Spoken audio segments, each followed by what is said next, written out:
ನೋಡ್ರಿ, ನೀವು ಹೆಂಗಾರ ಮಾಡಿ 3 crore rupees ಮಾಡಿದ್ರ ಅದು ನಿಮ್ ಲೈಫ್ದಾಗ ಮುಗಿಯಂಗಿಲ್ಲ. ಅದು ಹೆಂಗಂತ ಹೇಳ್ತೀನಿ, ಕರೆಕ್ಟಾಗಿ ಕೇಳ್ರಿ. ಫಸ್ಟ್ ನೀವು ಆ 3 crore rupees ನ 2 ಪಾರ್ಟ್ ಆಗಿ ಡಿವೈಡ್ ಮಾಡ್ರಿ. 1.5 crore ಪ್ಲಸ್ 1.5 crore. ಅದ್ರಾಗ ಒಂದು ಪಾರ್ಟ್ ನ ಬ್ಯಾಂಕ್ ಒಳಗೆ FD ಇಡ್ರಿ. ಅದು ನಿಮಗೆ ಎವರೇಜ್ 7% ಇಂಟ್ರೆಸ್ಟ್ ಕೊಡ್ಬೇಕು. ಬಾಕಿ ಇರೋ 1.5 crore ನ ಸ್ಟಾಕ್ ಮಾರ್ಕೆಟ್ ಒಳಗೆ ನಿಫ್ಟಿ 50 ಇಂಡೆಕ್ಸ್ ಒಳಗೆ ಇನ್ವೆಸ್ಟ್ ಮಾಡ್ಬೇಕು. ಅದು ನಿಮಗೆ ಎವರೇಜ್ 14% ರಿಟರ್ನ್ಸ್ ಕೊಡ್ಬೋದು. ಈಗ ನೀವು FD ಒಳಗೆ ಹಾಕಿದ ದುಡ್ಡೊಳಗಿಂದ ಮಂತ್ಲಿ 1.5 lakh rupees ವಿಡ್ರಾ ಮಾಡಿ ಖರ್ಚು ಮಾಡ್ಕೊಂಡು ಹೋಗ್ಬೇಕು. ಹಿಂಗ್ ಮಾಡಿದ್ರೆ ಆ ಅಮೌಂಟ್ ಮುಗಿಯಾಕ 12 years ಆಕೈತಿ. 12 years ಆದ್ಮೇಲೆ ನೀವು ಮುಂಚೆ ನಿಫ್ಟಿ 50 ಒಳಗೆ ಇನ್ವೆಸ್ಟ್ ಮಾಡಿದ್ದ 1.5 crore rupees ಕಾಂಪೌಂಡಿಂಗ್ ಆಗಿ 7.2 crore rupees ಆಕೈತಿ.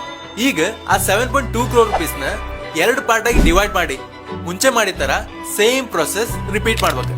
ಈ ತರ ಮಾಡಿದ್ರೆ ನೀವು ಮುಂಚೆ ಇನ್ವೆಸ್ಟ್ ಮಾಡಿದ್ದ 3 crore rupees ಮುಗಿಯೋದೇ ಇಲ್ಲ, ನೀವು ಡಿಸಿಪ್ಲಿನ್ ಬ್ರೇಕ್ ಮಾಡಿಲ್ಲ ಅಂದ್ರೆ.